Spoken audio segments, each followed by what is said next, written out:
at pinalitan nga nila ng kasinungalingan ang karunungan ng Diyos. Hindi ba naganap yan? After ng mga apostol, pinasok ang iglesia ng Diyos ng mga pagano at pinalitan nila ng kasinungalingan ang karunungan ng Diyos. Kaya from Roma, walang katotohanan dyan. Kung iglesia ng Diyos may nag-exist sa Italia at sa mga English country, sa mga Briton, pero from Roma, wala. Sabi ni Kristo, napakaliwanag, at pinalitan nila ng kasinungalingan ang karunungan ng Diyos. Hindi ba naganap? Nasaan ngayon ang salita ng Diyos sa simbahan na yan, na Katoliko, Apostolika, Romana? Hala ka. Anong pinagsasabi nitong alagad ni Ingkong Soriano?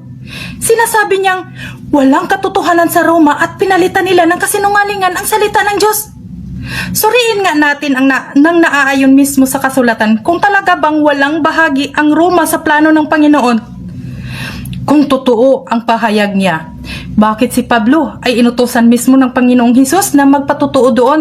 Sa Gawa chapter 23 verse 11, narito ang talata: magpakatatag ka sapagkat kung paanong nagpatotoo ka tungkol sa akin sa Jerusalem ay kailangan ding magpatotoo ka sa Roma. Hindi sinasabi ni Jesus na iwasan mo ang Roma sapagkat walang katotohanan doon. Sa halip, ipinapadala niya ang kanyang mga apostol doon sa Roma. Bago pa man makarating si Pablo sa Roma, mayroon ng mga mananampalataya doon. Kaya nga sumulat si Pablo sa kanila. Sa Roma chapter 1 verse 7, sinasabi, sa lahat na nasa Roma na mga iniibig ng Diyos na tinatawag na mga banal. Kita nyo? Kung wala nga palang tunay na iglesia sa Roma, bakit tinatawag ni Pablo na mga iniibig ng Diyos at mga banal ang mga mananampalataya doon? Totoong may babala na ang mga apostol tungkol sa mga bulaang guro at maling aral na papasok sa iglesia. At siguro sa ngayon, kayo ang kumakatawan nito. Ngunit, ang babala tungkol sa pagpasok ng kamalian ay hindi patunay na nawala na ang buong iglesia o nawala na ang katotohanan sa Roma. Ang tanong ko sa iyo, nasaan sa Biblia ang talata na nagsasabing pagkatapos ng mga apostol ay nawala na ang tunay na iglesia sa Roma at doon sa Italia, sa English country from Britain? Ngayon, ibalik ko sa iyo ito. Nasaan ngayon ang salita ng Diyos sa iyong pahayag na sinasabi mong pinalitan nila ng kasinungalingan ang karunungan ng Diyos?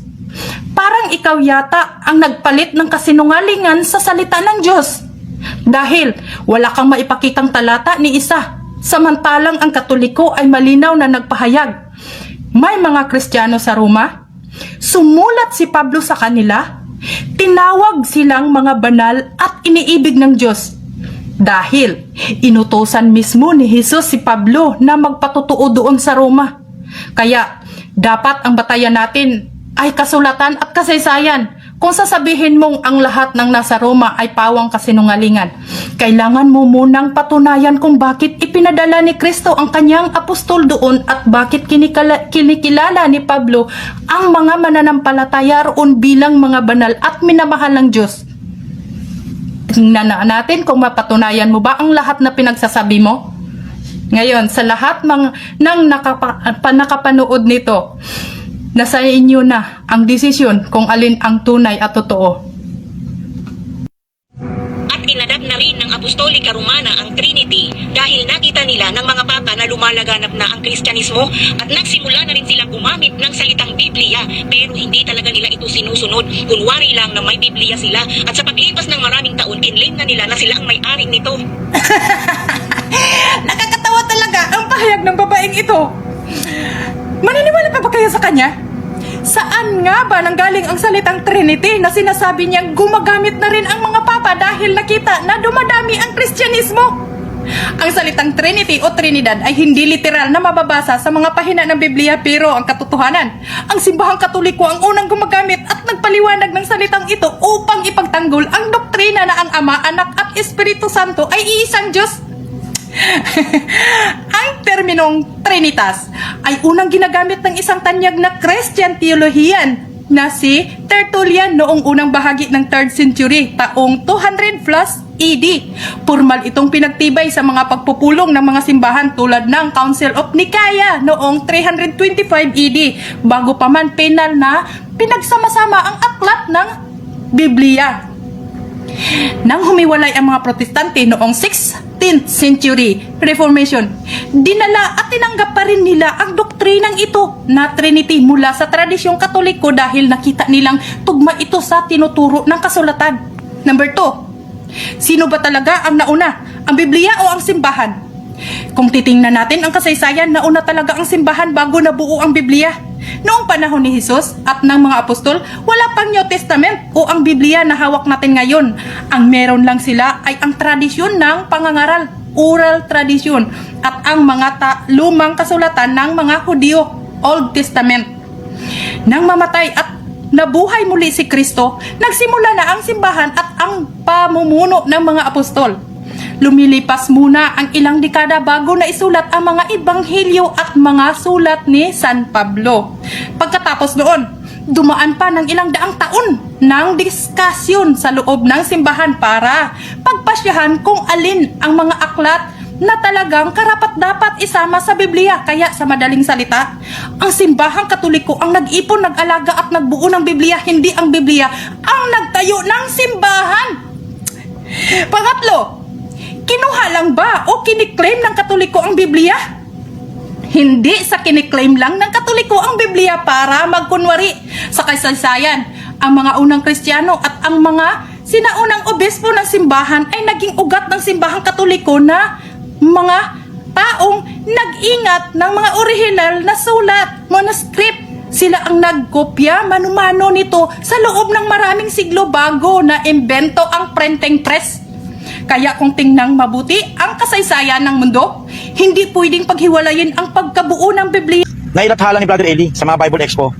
Yung isang kopya nga nasa akin, itinabi ko, binasa ko, paulit-ulit kong binasa. At alam nyo ba kung ano yung nakalagay sa dulo? Kasi mahaba. Sa dulo ng sinabi ni Dr. Jose Rizal, ang sabi niya, kung ito ang Diyos na sinasamba ng mga praile, ay tumatalikod ako sa ganyang Diyos. Bakit sinabi ni Dr. Jose Rizal yun? Na tumatalikod siya sa Diyos na sinasamba ng mga praile. Kasi binasa ni Dr. Jose Rizal ang Biblia mula Old Testament hanggang New Testament. At tiyak ko inulit-ulit niyang basahin yon para maunawaan niya at naunawaan niya. Sabi ni Jose Rizal, hindi ako natatakot sa mga mananakop. Mas natatakot ako sa mga kababayan kong mangmang na sunod-sunuran sa mga dayuhan. Pinas lang yan at sino ang pumaslang dyan kay Jose Rizal?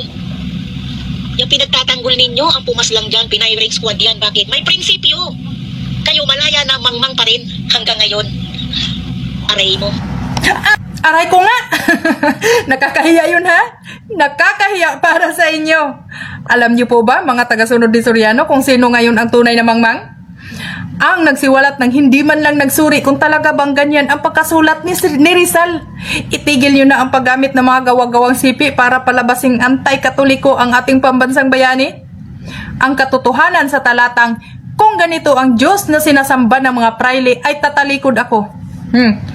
Ay hindi direktang pahayag ni Rizal. Ito ay dialogo ni Pilosopo Tasio sa kanyang nobela. Ito ay bahagi ng isang kathang-isip na karakter sa isang dula, hindi doktrina o personal na panunuligsa ni Rizal.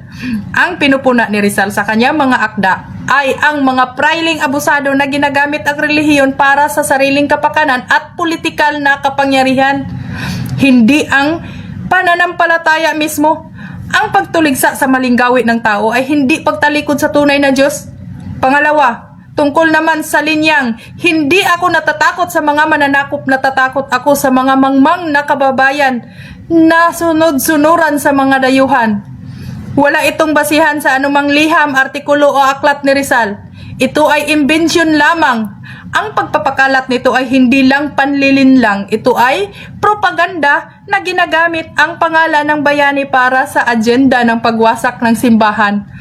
Ang sinasabing ang Katoliko raw ang pumatay kay Rizal ay pagbaluktot sa kasaysayan.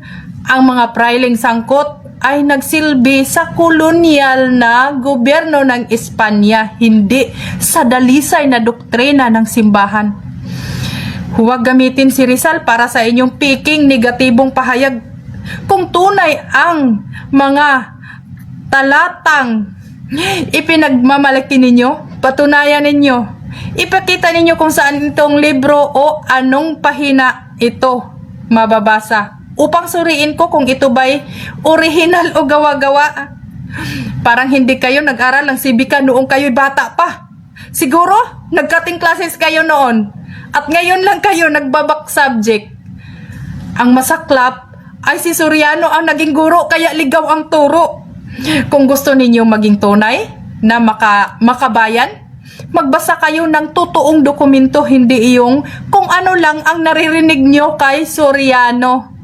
Bye-bye. Bago pumanhik sa langit ang Panginoon Jesucristo, sino ang inihalal niya na magiging tagapamahala ng iglesia bago siya pumanhik sa langit? Ang sumunod pa lang ng Nino, si Apostol Pablo, hindi si Pedro. Paging Pablo, katulad ng ginawa mong patotoo sa akin sa Jerusalem, isinusugo kita sa Roma para magpatotoo sa akin. At that time, wala pang Iglesia Katolika sa Roma. Noon pa lang susuguin si Pablo ni Kristo sa Roma para magpahayag ng mabuting balita. At si Kristo nasa langit na. Kaya anong sinasabi ninyo na si Kristo ang may tinayo dyan sa Roma? Na nasa langit na si Kristo bago pa sinugo si Pablo sa Roma noon? Paano ngayon yan? Dahil Elisia, ay Elisa pala. Sinalungat mo ang pahayag ng iyong mga ngaral. Ayon kay Eliseo, bago pumanik sa langit ang Panginoong Hesukristo, ay si Pablo raw ang inihalal na maging tagapangasiwa ng iglesia.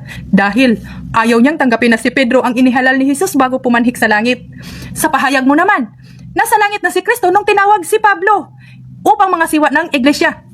Dahil inayawan mo naman na tatag ni Jesus ang iglesyang nasa Roma. Sabi mo, kahit scholar ninyo ay hindi kayang tutulad iyan. Huli, ngunit hindi kulong. Sino ang huli ngayon? Ayan, magkasalungat na saloobin para sa isang hangarin. Nawa sa akin ang iglesyang tatag ni Jesus. Lumilitaw ang kanilang magkasalungat na mga pahayag dahil pilit nilang binabago ang kasaysayan upang maitanggi ang malinaw na katotohanan sa kasulatan. Ang totoo ay, si Pedro ang itinalaga ni Jesus na natatanging tungkulin sa iglesia. Sa Mateo chapter 16 verse 18, ikaw ang Pedro at sa ibabaw ng batong ito ay tatayo ko ang aking iglesia. Ano nga ba yung sabi mo, Mrs. Elisia? Ay, Elisa pala. Pakinggan natin. Kaya huwag niyong gagamitin yung Mateo 16:18 kuno na sinabi ni Kristo kay Pedro na magtatayo siya ng iglesia diyan dahil napaka-spiritual niya na ang nagsalita sa Mateo 16:18 na yan ay ang Diyos. Ayan. Ang ama nga ba ang nagsasalita ayon sa pahayag niya? Suriin natin sa John chapter 12 verse 49. Sabi ni Jesus, sapagkat hindi ako nagsalita ng mula sa aking sarili, kundi ang ama na nagsugo sa akin. Siya ang nagbigay sa akin ng utos kung ano ang aking sasabihin at kung ano ang aking sasalitain. O ayan, kita ninyo? Hindi ang ama ang nagsalita. Kahit anong sabihin ninyo, si Jesus pa rin ang nagsasalita sa pahintulot ng ama kung ano ang kanyang sasabihin. Patuloy nga tayo. Bago pumanhik sa langit ang ating Panginoong Hesukristo, muling pinagtibay niya ang tungkuling itinalaga niya kay Pedro. Nang sabihin niya kay Pedro, pakakainin mo ang aking mga tupa sa John chapter 21 verse 15 to 17.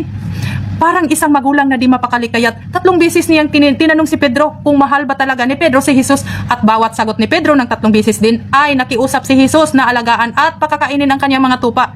Sino po ba ang mga tupang iyon? Kami po iyon na mga sumusunod at nanatili sa kulungan o kawan ni Jesus sa pangunguna ni Pedro. Naganap iyan bago si Jesus pumanhik sa langit. Samantala, nang tawagin si Pablo bilang apostol, mayroon ng iglesia at si Pedro na ang natalaga bilang tagapanguna sa iglesia at ang mga kasama niyang mga kinikilalang haligi nito. Sa katunayan, kinikilala at tinanggap si Pablo at Bernabe. Mababasa ito sa Galatia chapter 2 verse 9. At nang kanilang mapakikilala ang biyayang ipinagkaloob sa akin, sina Santiago, Pedro at Juan na mga kinikilalang haligi ng iglesia ay nakipagtamay at napagkasunduan namin na kami ay sa hintil at sila'y sa mga Hudyo. Ayan, klarong-klaro. Ipinakita nito na naging apostol si Pablo, mayroon ng umiiral na pamumuno ng iglesia at si Pedro iyon. Ipinakilalang haligi nito at ang mga kasama niya. Tungkol naman sa Roma, si Pablo ay inatasan ng Panginoon na magpatotoo roon sa Gawa chapter 23 verse 11. Ayon na rin sa pahayag mo, Mrs. Elisa. Habang lumaganap ang pananampalataya, naging isa ang Roma sa mahahalagang sentro ng Kristyanismo. Ngunit, hindi nangangahulugan na si Pablo ay nagtatag ng ibang iglesia. Bagkos ipinangaral niya ang parehong ebanghelyo at nagsilbi siya sa parehong iglesia. Kaya bago pa man tawagin si Pablo, natayo na ni Kristo ang kanyang iglesia. At nang tawagin si Pablo, hindi nangangahulugan na pinalitan niya si Pedro, kundi nakibahagi siya sa misyong ipinagkatiwala ni Kristo sa kanyang mga apostol. Iyan ay hindi ninyo kayang baluktutin kahit ano pa ang inyong sasabihin. Kung hindi kayo kumikilala kay Pedro bilang haligi ng iglesia, ay hiwalay kayo sa tatag ni Kristo. Sino ang nagpatuloy sa gawain ni Pablo ayon sa Biblia? Ang pinakamalinaw na sagot ay sina Tito at Timoteo, kasama ng iba pang mga tapat na manggagawa na kanilang itinalaga ayon sa tagubilin ni Pablo. Mababasa sa Tito chapter 1 verse 15. Dahil dito iniwan kita sa Kreta upang ayusin mo ang mga bagay na kulang at maghalal ka ng mga matatanda sa bawat bayan. Yan ang sabi ni Pablo. Sa Timoteo naman, ang sabi ni Pablo, at ang mga bagay na iyong narinig sa akin ay ipagkatiwala mo sa mga taong tapat na makapagturo naman sa iba. 2 Timoteo chapter 2 verse 2. Ayan, kung gusto nyo ng katotohanan, unawain nyo ang mga pahayag kong ito. Pakishare upang malaman naman ng iba na natangay sa ibang kwento na dala sa mga kwentong walang katotohanan. Alam niyo po ba kung paano nilinlang ng demonyo ang maraming mananampalatayang Katoliko? Hindi sa pamamagitan ng dahas, hindi sa pamamagitan ng pagbabawal, kundi sa pamamagitan ng isang maling kaisipan na paulit-ulit na itinanim sa kanilang isip. Ang mga ribulto raw ng mga santo ay Diyos-Diyosan. Ngunit naisip niyo ba? Kung ang isang tao ay tumitingin sa isang ribulto at iniisip niyang iyon ay Diyos, hindi ba't ang unang nagkasala ng idolatria ay ang nag-iisip at nag-akala na iyon ay Diyos? At sino ba ang paulit-ulit na nagsasabi na ang mga ribulto ay Diyos-Diyosan? Hindi ba't yaong mga nagsisiwalat ng ganyang kaisipan? Maraming naniniwala, maraming nalilito, marami ang lumilipat ng pananampalataya. Sa madaling salita, nalinlang sila ng isang maling paratang. Sapagkat kailanman ay hindi itinuturo ng simbahang Katoliko na ang kahoy ay Diyos, hindi itinuturo na ang bato ay makapangyarihan, hindi itinuturo na ang ribulto ang lumikha ng langit at lupa. Tanungin natin ng ating sarili, ang ribulto ba ay may isip? Wala. Ang ribulto ba ay may buhay? Wala rin. Ang ribulto ba ay Diyos? Hindi. Kung gayon, bakit may mga larawan at ribulto? Sapagkat ang mga ito ay paalala. Paalala ng mga taong namumuhay ng may kabanalan. Paalala ng kanilang katapatan sa Diyos. Paalala ng mga taong nagsasakripisyo para sa pananampalataya. At hindi ba't ganito rin ang sinasabi ng kasulatan? Alalahanin ninyo ang inyong mga pinuno na nagsasalita sa inyo ng salita ng Diyos. Pagbulay-bulayan ninyo ang kanilang pamumuhay at tularan ninyo ang kanilang pananampalataya. Sa Hebreo chapter 13 verse 7, kapag nakikita natin ang larawan ni Maria, hindi natin sinasamba ang kahoy o pintura. Inaalala natin na ang babaeng pinili ng Diyos upang maging daan sa pagkakatawang tao ni Hesukristo. Kapag nakikita natin ang larawan ni Jesus, hindi natin sinasamba ang papel, kahoy o ribulto. Naalala natin ang tunay na Panginoong Hesukristo na nagdusa at namatay sa krus para sa ating kaligtasan. At kung sasabihin, hindi naman iyan ang tunay na mukha ni Maria, hindi naman iyan ang tunay na mukha ni Jesus, may tanong ko lang, kung hindi iyan ang larawan ni Maria, bakit agad ninyo itong nakikilala? Kung hindi iyan larawan ni Jesus, bakit agad ninyo itong sinasabing ito'y si Jesus at si Jesus iyan? Dahil alam ninyo na ang larawan ay sagisag lamang, isang paalala, isang representasyon at hindi ang tao mismo. Kaya, sino ba ang tunay na nakinabang sa pagkakalito ng maraming mananampalataya? Sino ang paulit-ulit na nagtanim ng isiping ang mga ribulto ay Diyos? Sino ang naghasik ng pagdududa upang ilayo ang tao sa tunay na kahulugan ng kanilang pananampalataya? Mga kapatid, huwag tayong magpalinlang. Maging mapanuri tayo, huwag tayong humahatol ayon sa sabi-sabi. At higit sa lahat, alalahanin natin, ang Katoliko ay hindi sumasamba sa kahoy, hindi sumasamba sa bato, hindi sumasamba sa ribulto. Ang sinasamba ng Katoliko ay ang isang Diyos na makapangyarihan sa lahat. At ang mga larawan at ribulto ay mga paalala lamang ng mga taong naging tapat sa Kanya. Alam niyo po ba kung bakit maraming Katoliko ang unti-unting lumayo sa pananampalataya? Dahil sa isang katagang paulit-ulit na ipinamukha, walang purgatorio sa kahit saang pahina. At dahil hindi nila makikita ang mismong salita, agad nilang iniisip na ito'y walang halaga. Ngunit, sandali lang. Kapag ba walang eksaktong salita, ibig bang sabihin ay wala na ngang pakinabang? Kapag ba wala sa pangalan, ibig bang sabihin ay wala na ring katotohanan? At kung wala ngang purgatorio, paano magiging ganap na malinis ang kaluluwang papasok sa kanyang kaharian? Kaya bago natin tanggihan, tanungin muna natin, saan ba nagmula ang salitang ito? Gawa lamang ba ito ng tao o may proseso talaga na siyang binansagang purgatorio? Oo, malinaw sa Biblia na si Kristo ang tagapagligtas. Ang kanyang dugo ang tumutubos, ang kanyang sakripisyo ang naglilinis, ngunit may isang tanong na dapat pag-isipan. Kapag tayo ba'y naliligtas, na ganap na rin ba agad ang ating kabanalan? Kung ganon, bakit sinasabi sa kasulatan, walang anumang marumi ang makapasok sa kanyang kaharian? Kung walang marumi ang makapasok sa langit, paano naman ang kaluluwang ligtas na ngunit may mga bahid pa ng kahinaan? Paano ang mga pusong sa Diyos ay nakatalaga na ngunit hindi pa ganap ang kadalisayan? Iisipin natin to.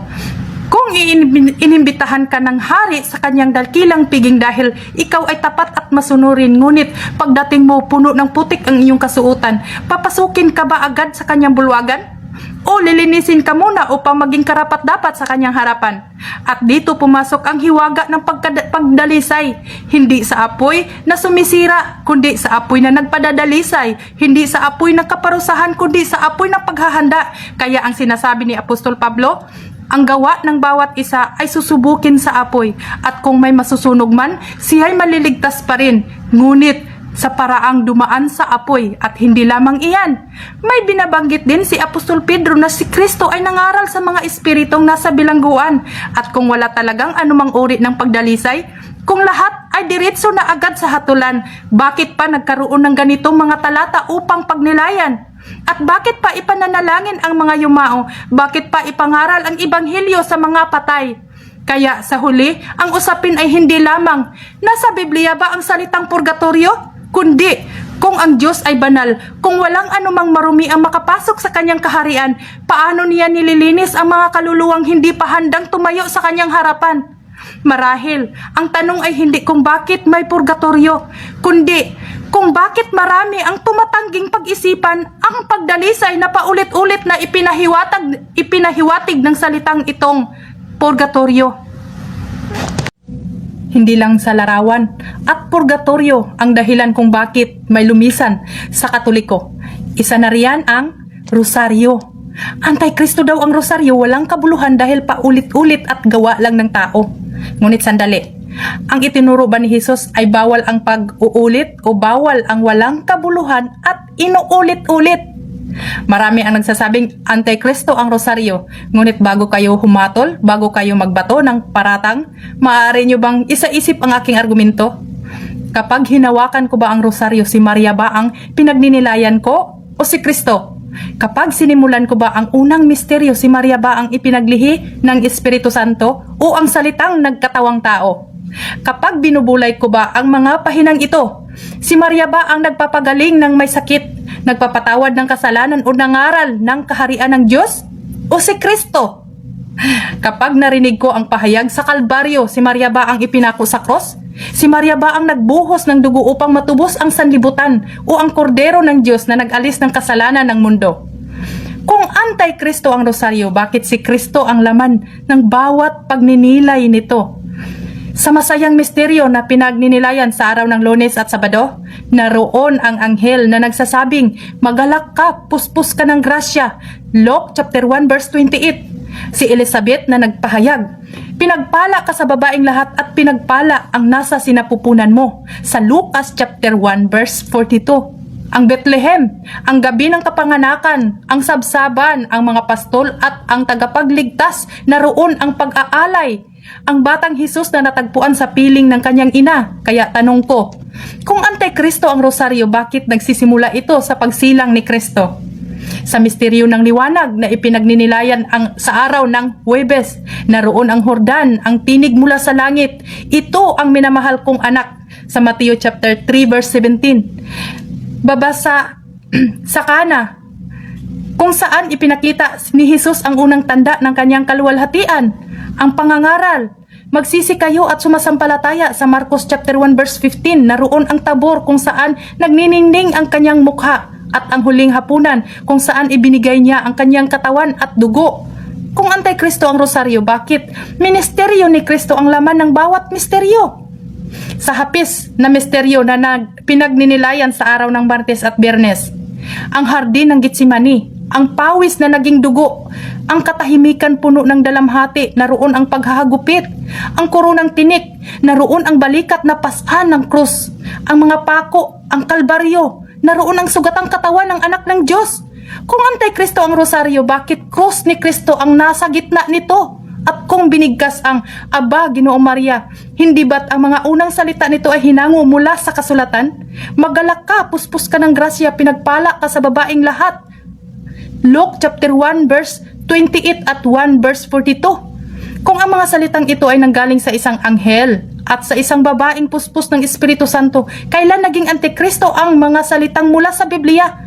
Sinasabi nila, walang rosaryo sa Biblia, ngunit ang aral ng rosaryo ay malinaw. Mula sa sinapupunan hanggang sa sabsaban, mula sa hardin, sa Hordan hanggang sa Tabor, at hanggang sa krus, mula sa libingan hanggang sa kaluwalhatian, si Jesus at si Jesus pa rin.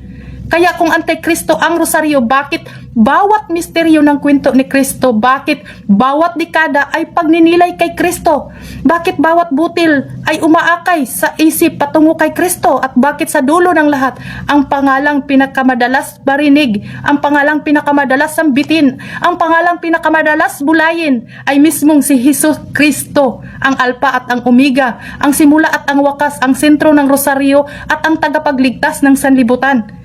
Kung antikristo ang rosaryo, bakit si Kristo ang laman nito mula sa simula hanggang dulo?